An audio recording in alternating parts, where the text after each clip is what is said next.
Hey, you. Yeah, you. You want to see some weird shit?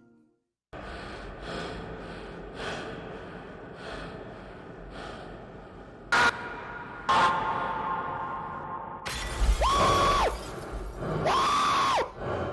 bet you're thinking to yourself, hey, I like weird shit.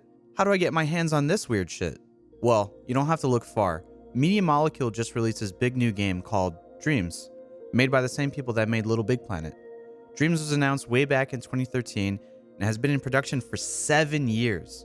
It's kind of weird. It's kind of like a blend between a game, a toolkit, and a social media. Dreams is the upgraded version of Little Big Planet's level creator. But instead of being stuck with the same shit models the devs provide, now you can literally make anything you want. Here, you want to make a scuffed Donald Trump? Donald Trump, I like burger. Burger, very nice, really cool. How about you're feeling something nostalgic?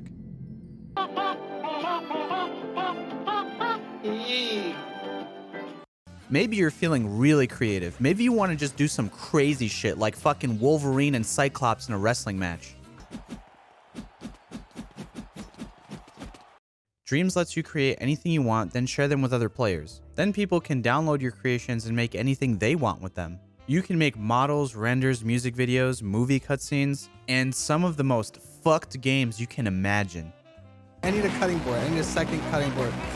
Okay, yeah. Then we pour olive oil into the... Dreams kind of feels like Reddit. If you scroll far enough, you can find some really weird shit. And no, not just some normal weird shit. I'm talking about shit that will make you say, what the actual fuck is that?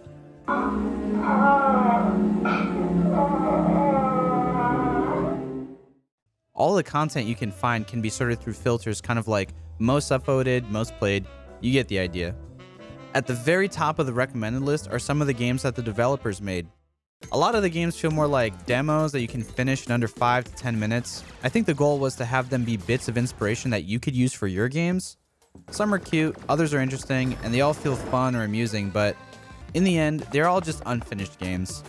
You have this chicken game that the whole point of the game is just to hop on a few platforms and wow, you're at the end. Then there's the main story. This shit is literally all over the place. I'm having a hard time even describing what it is, but the best way I can put it is that it feels like some sort of point and click / adventure / platformer / musical. At this point, I have to warn you guys there's going to be some story spoilers. But pretty much the whole story is about a musician named Art. You find out he's trying to make it to a jazz gig. Along the way, you're introduced to his childhood toys. A girl with a hammer, a little robot dude, and then you have this eye patch wearing fox dude over here.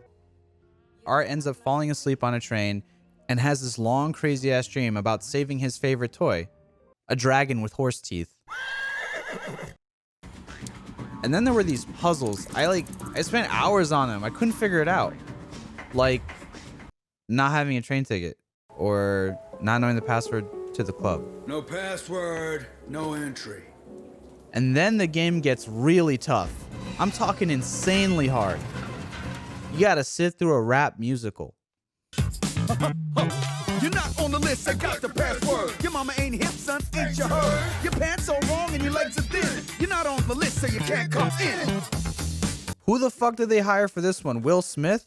What did you guys call him up and have him spit some clean ass bars from Fresh Prince? And then after that shit's over, you find out that all of these games are like layered on each other, like some kind of crazy ass plot from Inception. And then you have this robot dude that's called Debug that has to help out this fox that looks like Solid Snake by unleashing a more powerful robot that will help save the captured dragon. Then they gotta go break the dragon out of the cage. The dragon was also captured by a crow named Thornbeak, who just so happens to be the same crow that stole the eye out of the fox that looks like Solid Snake. And then Eye Patch Fox and Hammer Girl have to power up by getting guitars randomly and then kill their way through Mustache Slimes who just so happen to be guarding the caged dragon. Confused? I just got started. And then all of these stories get merged into one massive mindfuck that has you driving a car, then you turn into a flying dragon, then you're riding a laser shooting lobster robot, then flying your car again, ending up in a Cuphead style boss fight trying to avoid projectiles from the crow. At this point, you're probably a bit confused. This is all a bit hard to understand, but it doesn't have to be. It's simple. Dreams is art. The entire game is one big artistic expression. Look at this piece, for example. It clearly represents struggle to find meaning in life. I think the artist called it Virgin at Play. This next piece is an homage to surrealist expression with its jagged motion and tortured look. You can really feel the anger and pain in this piece. The artist here was making a statement about world hunger and human greed. This next one I'm very fond of. I believe this is a genre called Animu Waifu. Some say the artists of this genre wear a bowler hat and refuse to shave their necks. This next one I believe is simply called Shit. Elegant, yet simple. So maybe you're looking for a game to help you feel some kind of nostalgia. Or maybe you're looking for a game that has a shitty remake of your favorite movie. Or you're looking for that old school RPG experience. What if you're tired of all that shit and you're looking for those next gen graphics? Maybe you're looking for a game that does it all. Well, you better keep looking, 'cause this ain't it, Chief. I give it a 4 out of 7.